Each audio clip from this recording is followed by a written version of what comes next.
نور بانو سلطان سلطنت عثمانیہ کی طاقتور ترین خاتون حکمرانوں میں سے ایک ہیں۔ آپ سلطان سلیم ثانی کی سب سے پسندیدہ کنیز جو بعد میں آپ کی بیوی بنی اور سلطان مراد ثالث کی والدہ تھیں۔ نور بانو سلطان کا شمار سلطنت عثمانیہ کی تاریخ کی چند عظیم خواتین حکمرانوں میں سے ہوتا ہے۔ آپ سلطنت عثمانیہ میں غربا پروری اور انسان دوست طبیعت کی وجہ سے قابل ذکر ہیں۔ حرم کی دوسری کنیزوں کی طرح آپ کے ماضی کے بارے میں واضح طور پر کچھ نہیں کہا جا سکتا۔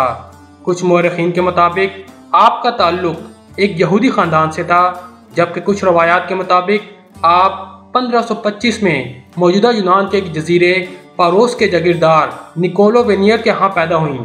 اس وقت اس جزیرے پر وینس کی حکمرانی تھی۔ نور بانو خود بھی اکثر وینس سے ہونے کا کہا کرتی تھیں۔ سلطنت عثمانیہ کی بحری افواج کے سربراہ خیر الدین باربروسا نے ایک مارکے میں آپ کو پکڑ کر استنبول میں بطور تحفہ روانہ کیا۔ اس وقت آپ کی عمر صرف 12 سال تھی۔ ایک اعلیٰ نسب سے ہونے کے باوجود ایک غلام کے طور پر زندگی گزارنا آسان نہ تھی۔ اسلام قبول کرنے سے قبل آپ کا پرانا نام سیسیلیا وینیر بیفو تھا، جبکہ کچھ روایات کے مطابق آپ کا نام ریچل تھا۔ حرم میں جب خرم سلطان کی آپ پر نظر پڑی تو آپ اپنی ذہانت کی وجہ سے خرم سلطان کو متاثر کرنے میں کامیاب ہوئیں۔ آپ کے اعلیٰ اخلاق کی بدولت خرم سلطان نے آپ کو عفیفی نور بانو کا نام دیا۔ جلد ہی آپ کو شہزادہ سلیم کی کنیزوں میں شامل کر کے منیسیا روانہ کر دیا گیا۔ آپ خوبصورت ہونے کے ساتھ ساتھ ذہین بھی تھیں، جس کی وجہ سے آپ نے شہزادہ سلیم کے دل میں گھر کر لیا۔ نور بانو کے بطن سے شہزادہ سلیم کی 4 بیٹیاں اور ایک بیٹا پیدا ہوا۔ شہزادہ سلیم جب منیسیا میں تھے تو نور بانو کے اس وقت بھی اپنی ساس خرم سلطان کے ساتھ بہت اچھے تعلقات تھے۔ آپ منیسیا میں شہزادہ سلیم کے حرم کی سربراہ تھیں، لیکن جب شہزادہ سلیم تخت نشین ہوئے تو چونکہ آپ کی ساس خرم سلطان پہلے ہی انتقال کر چکی تھیں، اس لیے پایہ تخت میں حرم کی سربراہ کا عہدہ سلطان سلیم کی بہن مہرمہ سلطان کو دیا گیا۔ لیکن نور بانو سلطان کی ذہانت کی وجہ سے سلطان سلیم نے ان کو اپنا مشیر بنا لیا۔ سلطان سلیم اکثر نور بانو سلطان سے حکومتی معاملات میں مشورہ لیا کرتے تھے۔ سلطان سلیم کیونکہ آپ سے بے پناہ محبت کرتے تھے، اس لیے فوت ہونے سے کچھ عرصہ قبل آپ نے نور بانو سلطان سے شادی کر لی اور آپ کو ملکہ کا درجہ دیا۔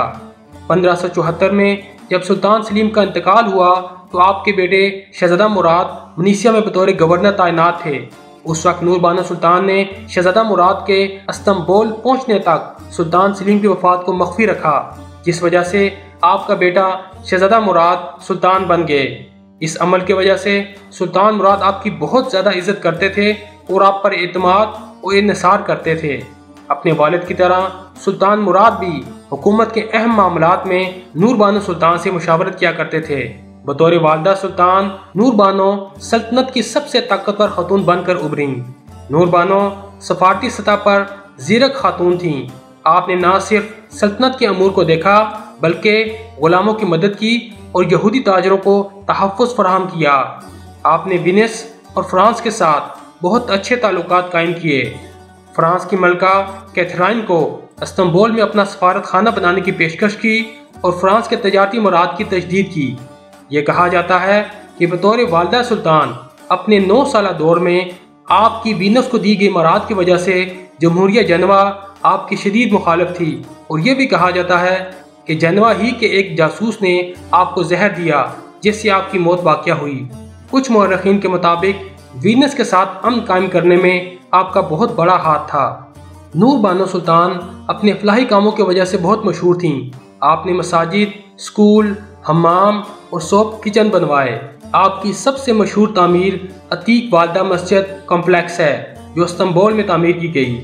یہ کمپلیکس ایک مسجد، ایک مدرسہ، صوفی بزرگ کی رہائش گاہ، ایک پرائمری اسکول، غریبوں کے لیے سوپ کچن، مسافروں کے رہنے کے لیے کارواں سرائے، پرنٹنگ ہاؤس، حفاظ کرام کے لیے اسکول، حمام اور ہسپتال پر مشتمل ہے۔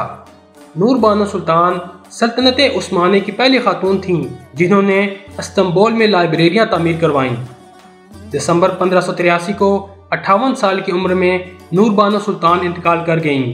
آپ کو استنبول میں آیا صوفیہ مسجد میں سلطان سلیم ثانی کے پہلو میں دفن کیا گیا۔ یوں آپ سلطنت عثمانیہ کی پہلی خاتون بن گئیں جن کی آخری آرام گاہ اپنے شوہر کے ساتھ بنائی گئی۔